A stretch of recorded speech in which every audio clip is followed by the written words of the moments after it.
आजकल एक शब्द इस्तेमाल होता है लिप्टार्ड्स, तो तकरीबन 1 दशक से हो रहा है वेरी ऑफन। और ये सिर्फ हमारे देश में ही नहीं, सब जगह all over the world including in US. तो मैंने एक बार डिक्शनरी चेक करी कि लिप्टार्ड्स होते कौन है। Libtard is an offensive word used for people और इंडिविजुअल्स और ग्रुप्स जिनके लिबरल व्यूज होते हैं, उनके लिए यूज होता है, और ये एक ऑफेंसिव वर्ड। तो पॉइंट आया कि फिर लिबरल व्यूज क्या है और क्यों इस्तेमाल होता है ये शब्द लिप्टार्ड उनके खिलाफ। और मैं फोकस नहीं करूंगा इसमें on the political aspect of liberalism, but only as an idea कि लिबरल आइडियाज होते क्या है, लिबरलिज्म एज एन आइडिया क्या है, राइट? और इसकी अहमियत क्या है, what does it actually mean and why does it matter. हम क्यों समझना चाहिए कि लिबरल आइडियाज होते क्या। Even today in many parts of the world including हमारे देश में भी हम सुनते हैं, और पिछले 70-80 साल 90-100 साल पहले बड़ा आम बात थी, लोगों को कहते हुए महाराज की जय, शहनशाहों के शहनशाह। और आज भी जो पॉलिटिकल क्लास से, रूलिंग क्लास से लोग हैं पॉलिटिक्स में, राजनीति में, जो कभी उनके परदादा और दादाजी राजा हुआ करते थे, उनको आज भी लोग महाराजा बोलते हैं, महाराज की जय हो। और आज भी दंडवत प्रणाम करते हैं उनके आगे, हुकुम साहब। ये साइकोपेंस है जो आज भी चल रहा है। सो हिस्ट्री में हम सब इंडिविजुअलिज्म का कोई महत्व ही नहीं था।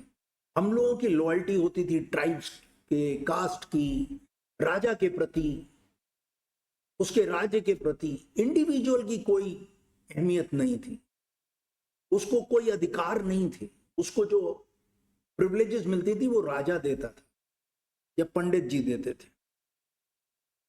सो राजा को हमने उस रूप में क्रिएट कर दिया था जहां पे हम देखते थे कि उसका डिवाइन राइट है, ईश्वर के द्वारा उसको राइट है राज्य करने का। और इसीलिए वो इस तरह के डायनेस्टीज भी बन गई, सूर्यवंशी, चंद्रवंशी। और ये सिर्फ इंडिया में नहीं था, बाहर भी था।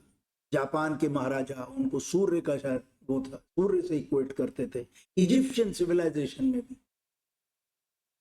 इन राजाओं को डिवाइन राइट दिया गया विश्वास था। और अगर इनसे कोई क्वेश्चन पूछे, सवाल उठाए, तो उसे ब्लेस्फेमी माना जाता था, मतलब ईश्वर की निंदा के रूप में देखा जाता था। तो इमेजिन क्या सजा मिलती होगी उसको। अब जो प्रीस्टली क्लास था और रूलर्स थे, they were hand in glove.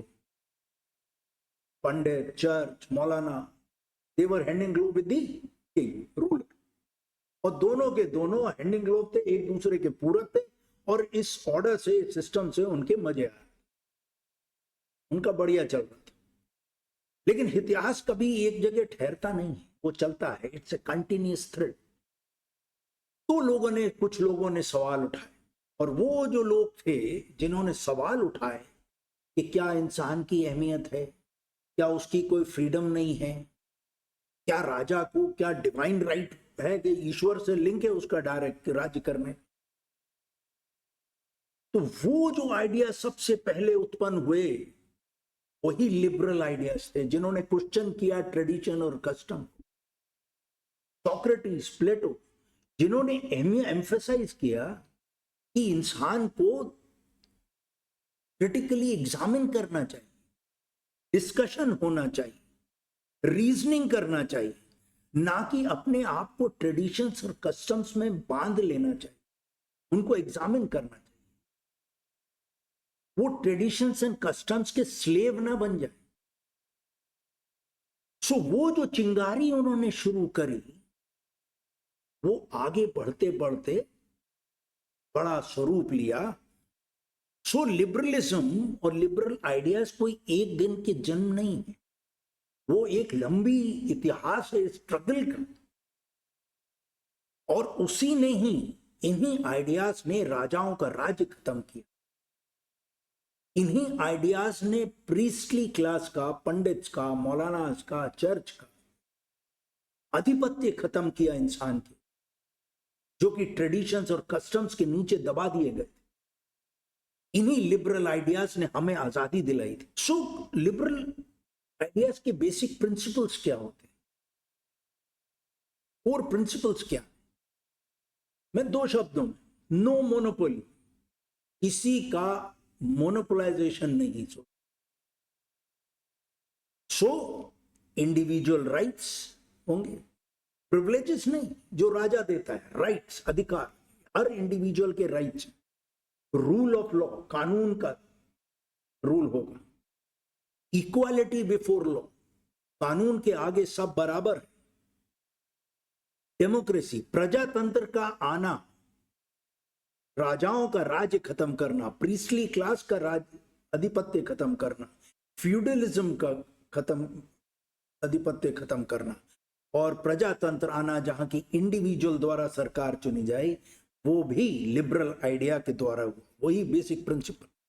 Freedom of speech, secularism, जहां रिलीजन और स्टेट को अलग किया जाए, मार्केट इकोनॉमी, ये बेसिक प्रिंसिपल्स है, कोर प्रिंसिपल्स है लिबरल आइडिया।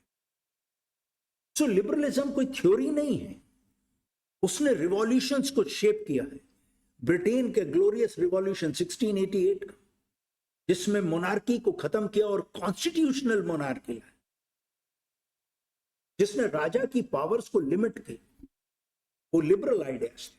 अमेरिका की इंडिपेंडेंस, वो भी बेसिक कुछ प्रिंसिपल्स पे थी। ऑल मेन आर इक्वल, ये लिबरल आइडिया है। जहां पहले लोगों के जन्म से डिसाइड होती थी उसकी किस्मत, यहां ये लिबरल आइडिया था कि all men are equal, right, liberty and pursuit of happiness. French revolution 1789, again three basic principles, liberty, equality and fraternity. So liberal ideas ने लोगों को प्रेरित किया, and they rose against these tyrant kings, monarchs, उनके खिलाफ खड़े हुए, church के खिलाफ खड़े हुए, पंडितों के खिलाफ।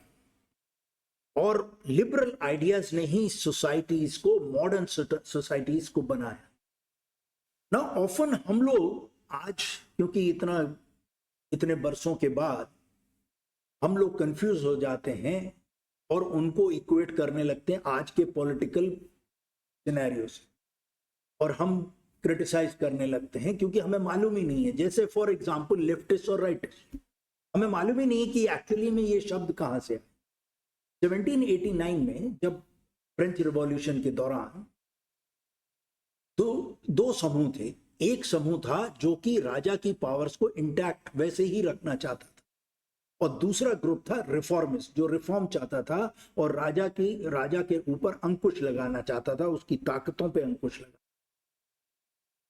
तो जब दरबार में बैठे वो असेंबली में, तो लेफ्ट साइड में वो ग्रुप था जो रिफॉर्मिस्ट था, जो राजा की ताकतों पे अंकुश लगाना चाहता, और राइट साइड में वो बैठा जो ट्रेडिशन, कस्टम्स के नाम पे राजा को ईश्वर के रूप में देखता था, डिवाइन पावर देखता। तो इस वहां से शुरू हुआ, जो मीडिया ने रिपोर्ट किया, on the left side reformist, revolutionaries, and right side conformist, tradition और कस्टम और फेथ के नाम पे चलाने वाले। अब हम इक्वेट कर सकते हैं, देख सकते हैं कि हमारे समाज में आज क्या है। राइटिस्ट हैं जो कि कंजर्वेटिव्स हैं, ऑर्थोडॉक्स हैं, तकियानूसी हैं, हमें कस्टम्स, ट्रेडिशंस के नाम पे, फेथ के नाम पे वो स्टेटस को रखना चाहते हैं। और लेफ्ट में वो हैं जो कि प्रोग्रेसिव है। अब उन्हें कम्युनिस्ट के साथ नहीं जोड़ना है। यहां से ये शब्द शुरू हुए। 20th सेंचुरी में भी लिबरल आइडियाज ने ही रिफॉर्म्स लाए और बहुत सारी नए हमें प्रोग्रेस की तरफ बढ़ाया।